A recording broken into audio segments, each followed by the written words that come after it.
রাজ্যের বিভিন্ন অংশের অবস্থাটা দেখার চেষ্টা করব, জলপাইগুড়ির কি ছবি দেখার চেষ্টা করব। প্রদ্যুৎ দাস আমাদের প্রতিনিধি রয়েছেন আমাদের সঙ্গে, আমি একটু প্রদ্যুতের কাছে যাব। প্রদ্যুৎ, উত্তরবঙ্গ, এই উত্তরবঙ্গ নিয়ে ঋণ শোধের কথা বলেছেন মুখ্যমন্ত্রী শুভেন্দু অধিকারী। উত্তরের মানুষের নানা প্রত্যাশা রয়েছে, তারা বঞ্চনার অভিযোগও বারবার করেছেন, আমরা দেখেছি বিগত সরকারের আমলে। সেই জায়গা থেকে দাঁড়িয়ে আজ বাজেটের আগে কি বলছেন মানুষ?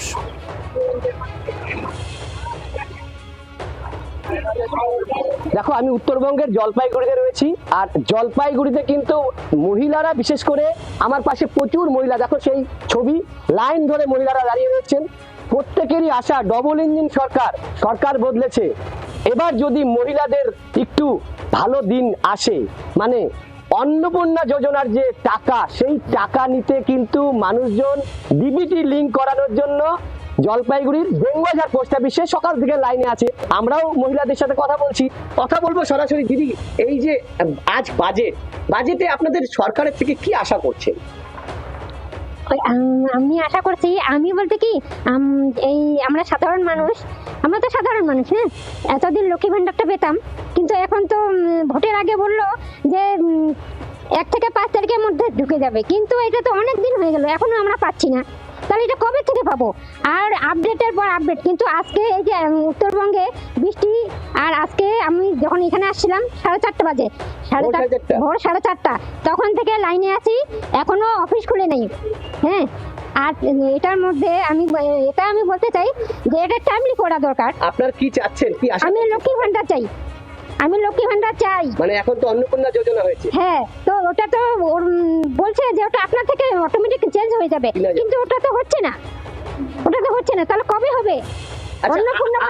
আপনি এই বাজেট থেকে কি আশা করছেন? একজন মহিলা, গ্রামের মহিলা, প্রত্যন্ত গ্রাম থেকে এসেছেন।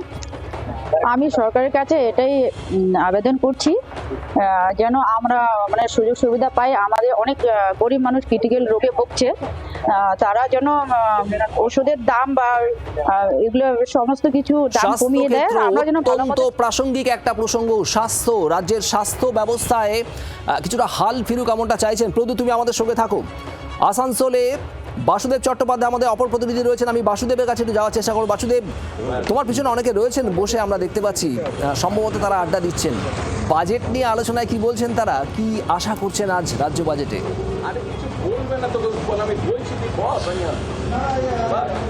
দেখো, আমি সকালে এসেছি, আসার পরে এটাদের সঙ্গে যখন কথা হচ্ছিল, আসানসোল কিন্তু শিল্পাঞ্চল, এবং রাজ্যবাসী এবার কিন্তু বিজেপি গভর্নমেন্টকে বলতে পারা যায় ঝেড়ে ভোট দিয়েছে, এবং আমাদের জেলায় 9টা সিটি বিজেপি দখল করেছে। তাই শিল্পাঞ্চলের যারা বাসিন্দা, তাদের কাছে কিন্তু আমাদের জানা খুব প্রয়োজন যে শিল্পাঞ্চলের বাসিন্দারা সাধারণত কি চাইছে, কি বলবেন আপনারা?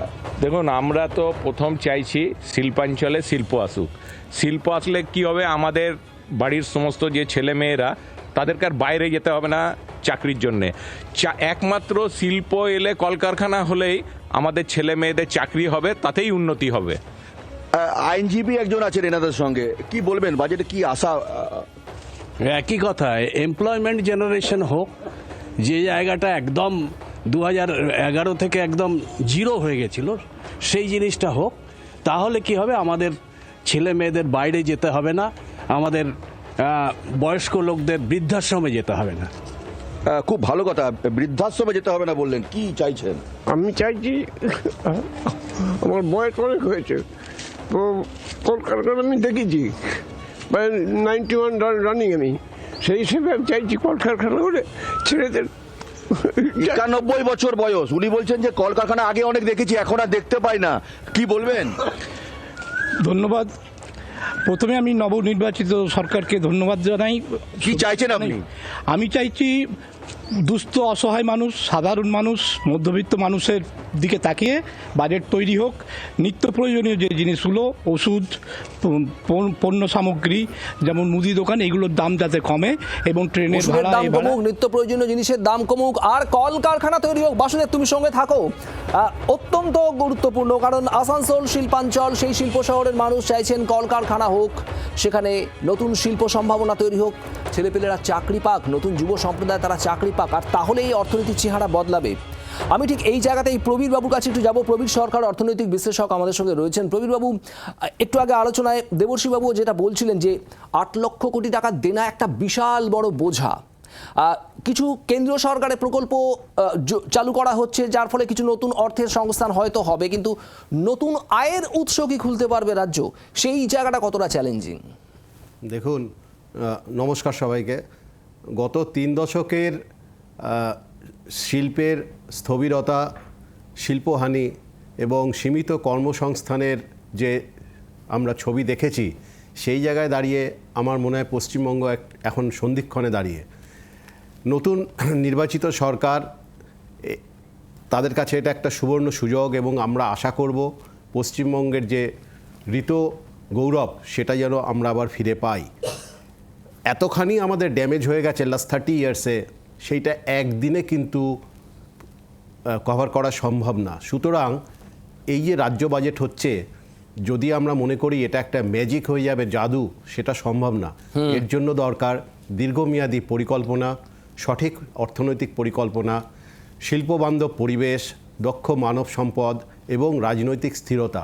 এই জিনিসগুলো থাকলে আশা করি পশ্চিমবঙ্গ ধীরে ধীরে, এখন পশ্চিমবঙ্গের জনসংখ্যা লার্জেস্ট, 4th লার্জেস্ট পপুলেশনে, 6th largest GSDP, gross state domestic product, যেটা আমাদের উৎপাদন, সেটা 6ষ্ঠ পশ্চিমবঙ্গ ভারতবর্ষের মধ্যে। কিন্তু এই র্যাঙ্কিংটা আরও অনেক উপরে নিয়ে যাওয়া সম্ভব এবং এর জন্য যেটা বলছি যে দীর্ঘমেয়াদী পরিকল্পনা, সেটা ভীষণভাবে দরকার। আজকের আলোচনাটা অনেকটাই সময় পাবো, ধীরে ধীরে ফ্র্যাগমেন্ট করে এটা বিশ্লেষণ করার দরকার একেবারে। এবং যদি আপনি দীর্ঘমেয়াদী পরিকল্পনার একটা ছাপ, একটা দিশা কি দেখাবে এই নতুন বাজেট, নতুন বিজেপি সরকারের নয়া বাজেট? আপনাদের কাছে আসবো, আমি ঠিক এই জায়গাটাতেই একটু বোঝার চেষ্টা করব। তার কারণ যেটা আপনাদের আগেও বলছিলাম যে বকেয়া মহার্ঘ ভাতা নিয়ে যে প্রত্যাশা সরকারি কর্মীদের, সেই জায়গাটা কতটা পূরণ হবে। আমরা সংগ্রামী যৌথ মঞ্চের আহ্বায়ক ভাস্কর ঘোষের সঙ্গে কথা বলেছিলাম বাজেট পেশের আগে, তিনি কি চাইছেন তার কি বক্তব্য একবার শোনাবো। এখন রাজ্য সরকারকেই ঠিক করতে হবে যে তারা যখন বিরোধী দলে ছিলেন, আমরা ভোটের আগে প্রত্যেকটা দলের কাছে আমাদের দাবিপত্র নিয়ে গিয়েছিলাম, তারা বলেছিলেন যে হ্যাঁ, আপনারা যদি আমাদেরকে সমর্থন করেন, আপনারা ক্ষমতায় আসার পরে আপনাদের দাবি পূরণ করবো। সুতরাং এখন সরকারের সেই দাবি পূরণের পালা। সুপ্রিম কোর্টের রায় মেনে যে বকেয়া আছে সেটা মেটানো হোক, এবং তারই সাথে আমাদের অন্য যে দাবি রয়েছে যে শূন্য পদে পুরো নিয়োগ, সেই বিষয়ে সুনির্দিষ্ট দিশা থাকা দরকার, এবং সামগ্রিকভাবে রাজ্যের পরিকাঠামো উন্নয়নে ব্যয় বরাদ্দ প্রয়োজন। দীর্ঘদিন থেকে এটা উপেক্ষিত আছে। বাংলার আওয়াজ, বাঙালির আবেগ, জি 24 ঘন্টা।